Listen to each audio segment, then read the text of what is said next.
Malam itu sunyi. Langit seakan menahan napasnya, dan manusia tanpa sadar sedang berada di hadapan bulan yang paling menentukan dalam sejarah peradaban.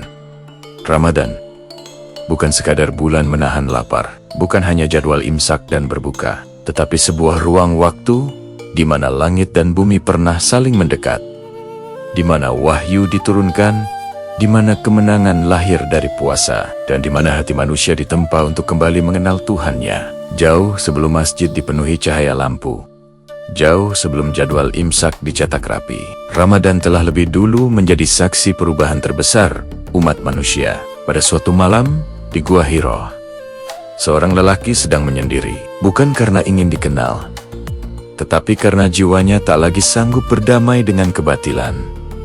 Muhammad bin Abdullah, di usia 40 tahun, ia tidak sedang mencari kekuasaan, tidak mengejar harta, dan tidak menulis sejarah. Namun justru di bulan Ramadan, sejarah itulah yang datang menghampirinya. Bacalah satu kata yang mengguncang dunia, bukan perintah untuk berperang, bukan ajakan menguasai, tetapi perintah untuk membaca. Membaca diri, membaca alam, membaca Tuhan. Di malam itulah Al-Quran mulai diturunkan, bukan sekaligus, tetapi perlahan, mengikuti luka manusia, menyertai jatuh bangunnya umat. Dan sejak saat itu, Ramadan tidak pernah lagi sama. Ia menjadi bulan wahyu, bulan ketika langit membuka pintunya, bulan ketika kalam Tuhan menyentuh bumi. Al-Quran tidak turun kepada malaikat, tidak pula kepada raja. Ia turun kepada manusia yang berpuasa, yang hatinya jujur, yang jiwanya bersih dari kesombongan. Karena Ramadan tidak memilih yang kuat, tetapi memilih yang tunduk. Dan di bulan yang sama, Allah menyembunyikan satu malam yang nilainya melampaui usia manusia. Lailatul Qadar, malam yang lebih baik dari 1000 bulan. Malam ketika malaikat turun membawa takdir. Malam ketika doa yang lirih lebih kuat dari teriakan dunia. Tidak ada tanda megah, tidak ada suara petir, tidak ada gempa bumi. Hanya hati yang tiba-tiba tenang, air mata yang jatuh tanpa sebab, dan jiwa yang merasa, aku sedang sangat dekat dengan Tuhanku.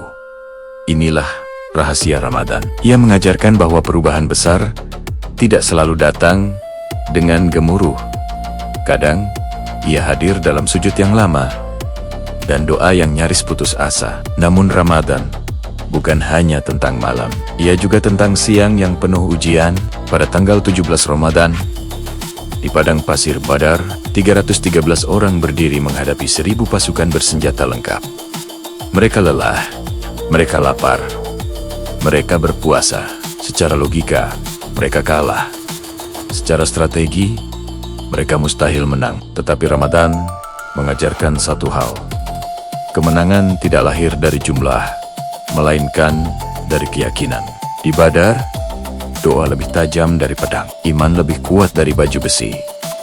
Dan sejarah mencatat, pasukan kecil itu menang, bukan karena mereka hebat, tetapi karena mereka berserah. Ramadan kembali membuktikan, ketika manusia menahan hawa nafsu, Allah yang akan menguatkan langkahnya. Beberapa tahun setelahnya, di bulan Ramadan pula, Nabi Muhammad kembali ke kota yang pernah mengusirnya, Makkah. Kota yang dulu menertawakannya, kota yang menyiksa para sahabatnya, kota yang memaksanya hijrah. Kini ia kembali sebagai pemenang. 10.000 pasukan mengiringinya. Tak ada perlawanan berarti, tak ada perang besar, dan dunia menunggu balas dendam. Namun Ramadan kembali mengajarkan makna kemenangan sejati. Tidak ada pembantaian, tidak ada hukuman massal. Yang ada hanyalah kalimat, pergilah, kalian semua bebas. Berhala-berhala dihancurkan, tetapi hati manusia dimuliakan. Fatu Makkah bukan sekadar penaklukan wilayah. Ia adalah penaklukan ego, penaklukan amarah, penaklukan dendam. Inilah Ramadan, bulan yang mengajarkan bahwa kekuasaan tertinggi adalah kemampuan untuk memaafkan. Namun Ramadan juga mengenal duka. Di tanggal 10 Ramadan, seorang perempuan mulia meninggalkan dunia. Khadijah binti Khuwailid.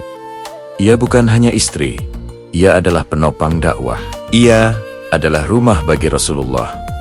Ketika dunia menolak beliau, Ramadan menyaksikan wafatnya perempuan yang hartanya habis untuk Islam, yang hatinya tak pernah ragu, yang imannya tak pernah goyah. Dan Rasulullah menangis, karena bahkan seorang nabi pun tetap manusia, tetap merasakan kehilangan, tetap merasakan sepi.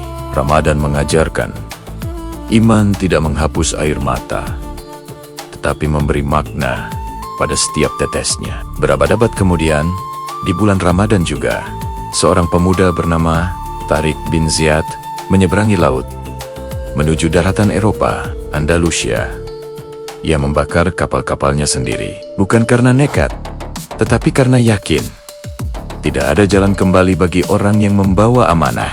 Ramadan kembali menjadi saksi bagaimana iman melahirkan peradaban. Di tanah itu, Islam tidak hanya membawa pedang, tetapi ilmu. Bukan hanya masjid, tetapi universitas. Bukan hanya hukum, tetapi toleransi. Ramadan menegaskan bahwa puasa bukan penghalang kejayaan, melainkan fondasinya. Namun semua peristiwa besar itu sebenarnya sedang mengajarkan satu pesan yang sama. Ramadan adalah bulan pendidikan jiwa. Bulan ketika manusia belajar mengatakan tidak kepada hal-hal yang halal, agar mampu berkata tidak kepada yang haram. Bulan ketika lapar mengajarkan empati, haus mengajarkan kesabaran, dan sunyi mengajarkan kejujuran pada diri sendiri.